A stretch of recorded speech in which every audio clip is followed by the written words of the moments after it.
Channel crazy teacher में आपका बहुत बहुत स्वागत है। हम लोग linear equation in equalities in one variable की एक्सरसाइज 9.2 कर रहे हैं, जिसमें हमने क्वेश्चन नंबर 2 तक कर लिया था। अब आज हम आगे करते हैं। तो चलिए क्वेश्चन नंबर 21 देखते हैं, वो क्या कह रहा है। To supplementary angles differ by 50, find the measure of each angle. तो सबसे पहले हम ये समझ लें कि सप्लीमेंट्री एंगल क्या होता है। सप्लीमेंट्री एंगल जो होता है 180 का होता है। सप्लीमेंट्री एंगल कितने का होता है? 180 का। और कॉम्प्लीमेंट्री एंगल कितने का होता है? 90 का। तो ये सप्लीमेंट्री की बात कर रहे हैं, यानी दो सप्लीमेंट्री एंगल, जब दो एंगल को आप जोड़ें वो 180 हो जाए तो वो सप्लीमेंट्री एंगल है, और जब दो एंगल को आप जोड़ें और वो 90 हो जाए तो वो कॉम्प्लीमेंट्री एंगल है। ये आपको याद आ गया होगा। अब वो कह रहा है कि दो सप्लीमेंट्री एंगल है, उनका सम जो है वो दो सप्लीमेंट्री एंगल है जो एक दूसरे से 50 डिग्री डिफर है। Find the measure of each angle. दोनों एंगल बताइए। तो सबसे पहले क्या करते हैं कि let the measure of first angle हम क्या मान लेते हैं? x है। तो देन इट्स सप्लीमेंट्री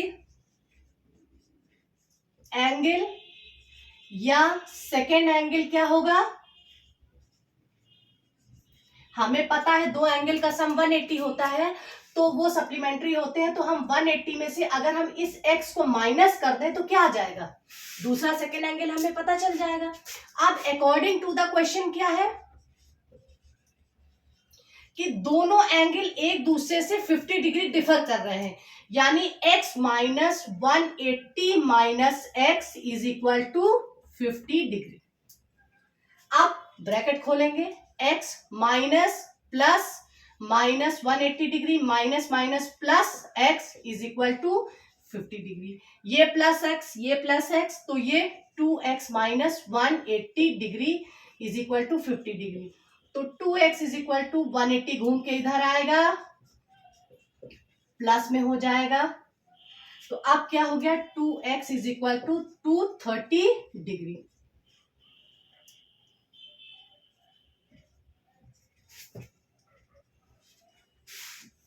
तो x is equal to 230 by 2, 2 1 जा 2, फिर 2 1 जा 2, फिर 2 5 जा 10। तो x की वैल्यू आ गई 115 डिग्री। तो अब फर्स्ट एंगल हमारा क्या हुआ? फर्स्ट एंगल चूंकि हमने x माना है तो वो हो गया 115 डिग्री, और सेकेंड एंगल जो कि हमको कैसे निकालना था? 180 में से x को माइनस करना था। तो 180 minus 115 degree is equal to 65 degree. Question number 21 solve हो गया।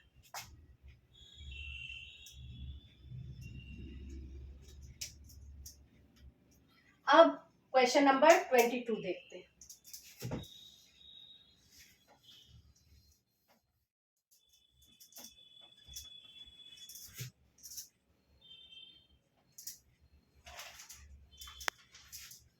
If the angle of a triangle are in the ratio 5, 6, 7, find the angle। उन्होंने कहा है कि एक ट्राइंगल है, उसके तीन एंगल 5:6:7 के रेशियो में है। फाइंड द एंगल्स, तो वो तीनों एंगल बनाना है। तो हम क्या मान लेते हैं? Let the angles are 5x, 6x and 7x। We, और हमें पता है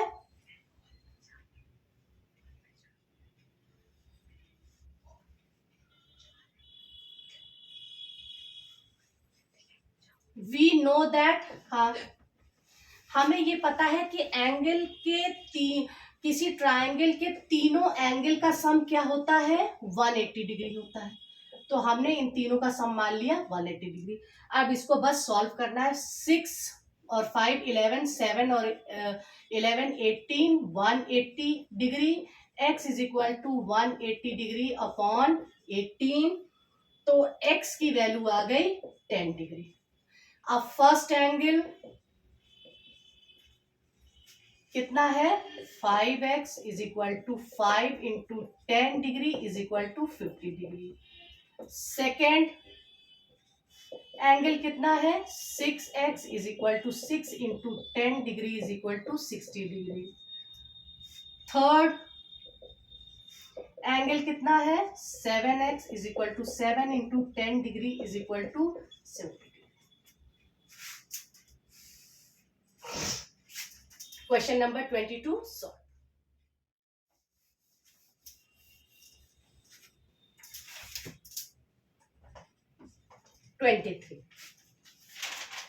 Two equal sides of a isosceles triangle are 3x minus 1 and 2x plus 2. सबसे पहले तो आप ये समझ लीजिए कि इक्विलेटरल ट्रायंगल क्या होता है, जिसमें तीनों साइड बराबर होते हैं। फिर आइसोसेलेस ट्रायंगल क्या होता है, जिसमें दोनों साइड बराबर होते हैं। और स्केलेनी क्या होता है, जिसमें तीनों साइड बराबर नहीं होते हैं। तो हम आइसोसेलेस ट्रायंगल देख रहे हैं जिसमें दोनों साइड बराबर है। तो उसने कहा कि एक आइसोसेलेस ट्रायंगल है, ये देखिए ये आइसोसेलेस ट्रायंगल है जिसमें एक ये और ये साइड बराबर है, और इनकी एक की मेजर दे रखा है 3x माइनस 1 और दूसरे की मेजर दे रखा है 2x प्लस 2। ये आपस में इक्वल है। The third side is 2x और जो तीसरी साइड है वो 2x है। Find x and the perimeter of the triangle. तो हमें इस x की वैल्यू निकालनी है और इनका पेरीमीटर भी बताना है। तो हम क्या करेंगे, two equal side of N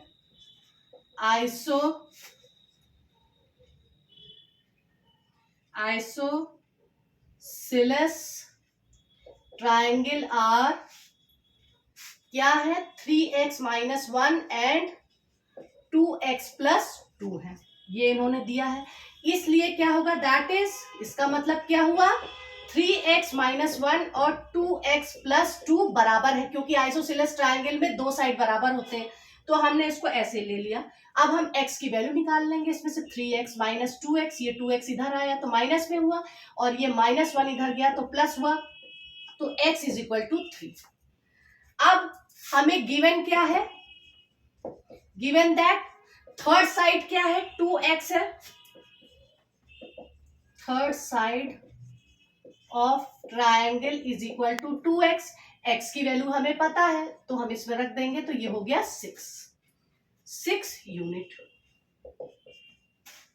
अब equal side of a triangle, अब इसमें x की वैल्यू या इसमें x की वैल्यू निकाल के इसकी और इसकी वैल्यू निकाल लेंगे तो ये भी तो पता चल जाएगा, जो ये होगा वही ये होगा। तो इसलिए इक्वल साइड ऑफ ट्रायंगल क्या करें, चाहे इसको रखें चाहे इसको रखें, हम वैल्यू निकालेंगे। 3x माइनस 1 हमने रखा तो 3 इंटू क्या हो गया, x की वैल्यू दी है 3 माइनस 1, तो 9 माइनस 1 इज इक्वल टू क्या हो गया 8 यूनिट्स। अब ये 8 और ये कितना आया 6। वो पेरीमीटर पूछ रहा है तो पेरीमीटर आराम से निकल आएगा। Perimeter of a triangle is equal to क्या होगा, तीनों साइड को सम कर दें।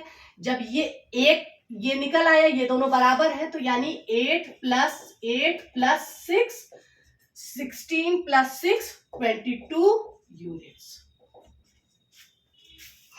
Question number 23 solve.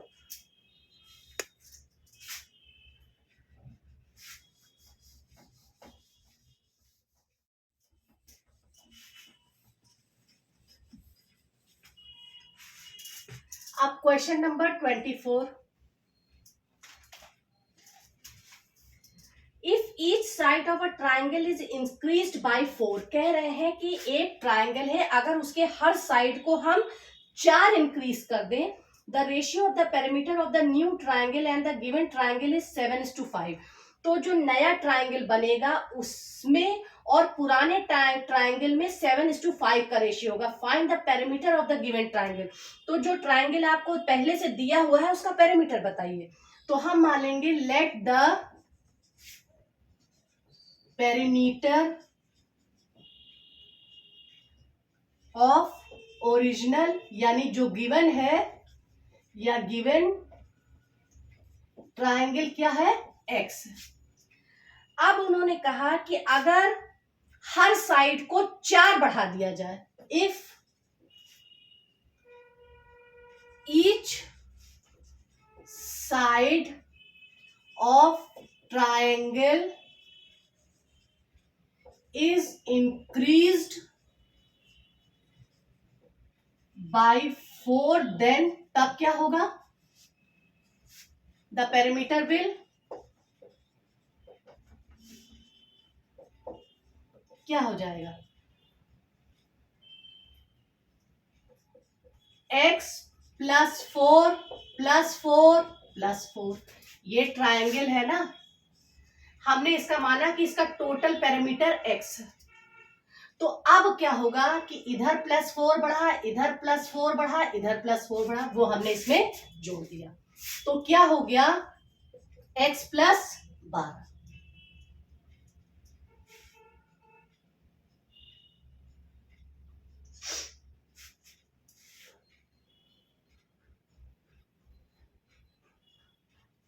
अब ये कह रहे हैं कि रेशियो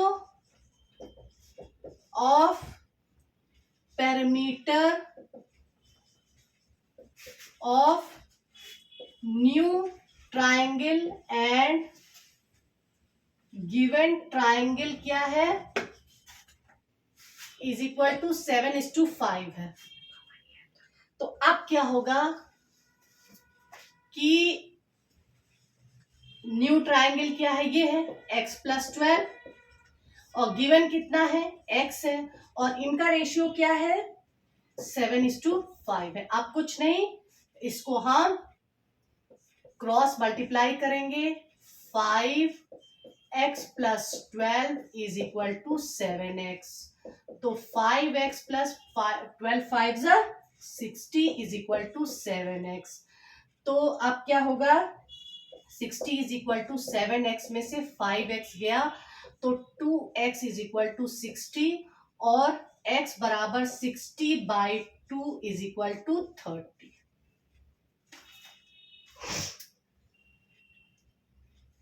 तो x की वैल्यू क्या आ गई, 30 आ गई, और हमें इस x की ही वैल्यू निकालनी थी। तो x इज इक्वल टू कितना हुआ, 30।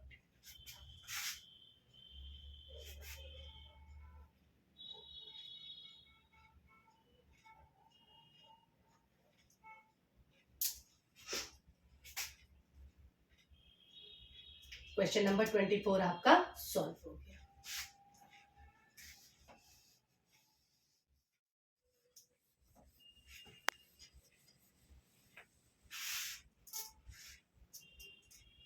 अब क्वेश्चन नंबर 25 हम देखते हैं, वो क्या कह रहा है। The length of a rectangle is 5 centimetre less than the twice is breadth. एक रेक्टेंगल है, उसकी जो लेंथ है वो उसकी ब्रेथ का ट्वाइस करके उसमें से 5 कम कर दें तो उसके बराबर है। तो चलिए पहले यही लिखते हैं, लेट, हाँ, let the breadth of original rectangle, हमने क्या मान लिया कि ये x सेंटीमीटर, हमने क्या माना, let the breadth of the original rectangle is x centimetre. तो इसकी लेंथ क्या है, लेंथ ऑफ ओरिजिनल रेक्टेंगल क्या है, इस ब्रेथ का दुगना करके उसमें से 5 कम कर दिया। तो ये हमने इसका दुगना किया और उसमें से 5 कम कर दिया, तो ये उसकी लेंथ हो गई। अब आगे क्या कह रहा है, if the length is decreased by 3 centimetre and breadth is increase by 2 centimetre. अगर लेंथ में से हम 3 डिक्रीज कर दें और ब्रेथ में हम 2 इंक्रीज कर दें, the perimeter of the resulting rectangle is 72 centimetre. तो जो नया पेरीमीटर बनेगा वो 72 सेंटीमीटर होगा। Find the area of the original rectangle, तो ओरिजिनल रेक्टेंगल का एरिया बताना हमें। अब क्या कह रहा है कि हमने ये मान लिया कि पहले उन्होंने कहा कि ब्रेथ जो है वो लेंथ की 2 टाइम्स, दोगुनी में से 5 को घटा दे तो वो है, तो हमने ब्रेथ माना x है, और लेंथ निकालने के लिए जो उन्होंने कहा कि लेंथ का 2 टाइम्स कीजिए और उसमें से 5 माइनस कर दीजिए, वो हमने कर दिया। अब अकॉर्डिंग टू द क्वेश्चन वो क्या कह रहा है, फॉर रिजल्टिंग या न्यू रेक्टेंगल के लिए क्या हो रहा है,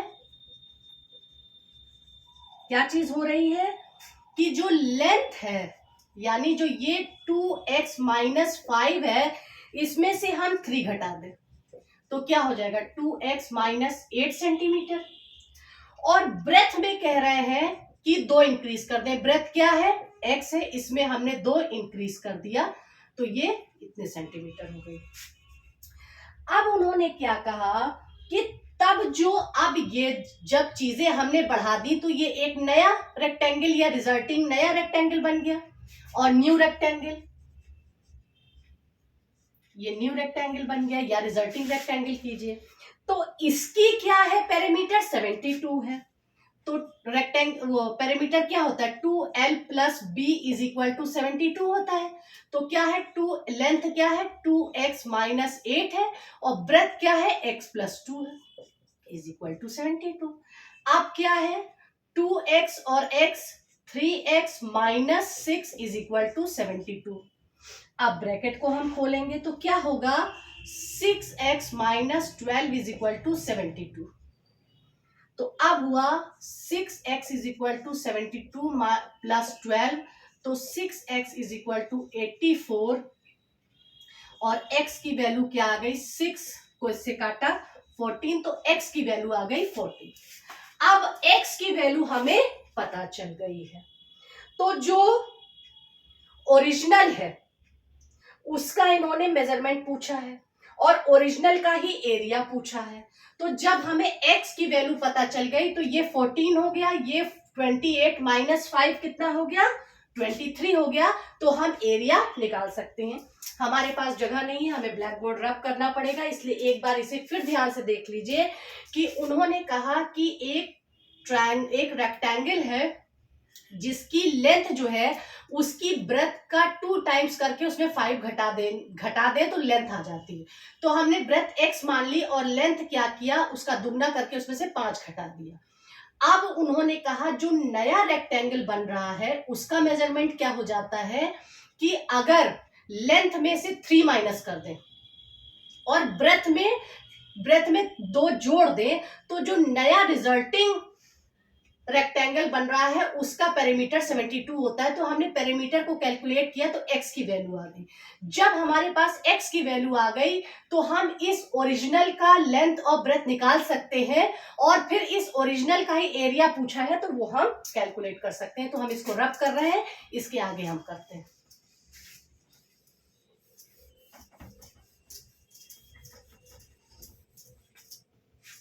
अब हमें क्या पता है, इसलिए ब्रेथ ऑफ ओरिजिनल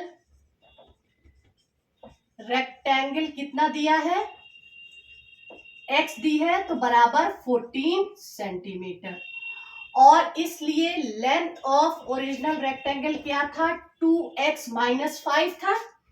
तो अब क्या हो गया 2 into 14 minus 5 is equal to 28 minus 5 is equal to 23 centimetre. अब ये ओरिजिनल का लेंथ और ब्रेथ हमारे पास आ गया है और ओरिजिनल का वो एरिया पूछ रहा है, तो एरिया ऑफ ओरिजिनल रेक्टेंगल क्या होगा L इंटू बी। L कितना है, लेंथ है 23 और ब्रेथ है 14, दोनों को मल्टीप्लाई किया तो हमारे पास आ गया 322 सेंटीमीटर स्क्वायर। क्वेश्चन आपका थैंक यू। अभी तक अगर आपने मेरे चैनल को सब्सक्राइब नहीं किया है तो प्लीज इसे सब्सक्राइब कीजिए, लाइक कीजिए, शेयर कीजिए, ताकि आपको आने वाले नए वीडियोस के नोटिफिकेशन मिलते रहे। Thank you. रेस्ट 5 क्वेश्चन हम अब अगले वीडियो में करेंगे।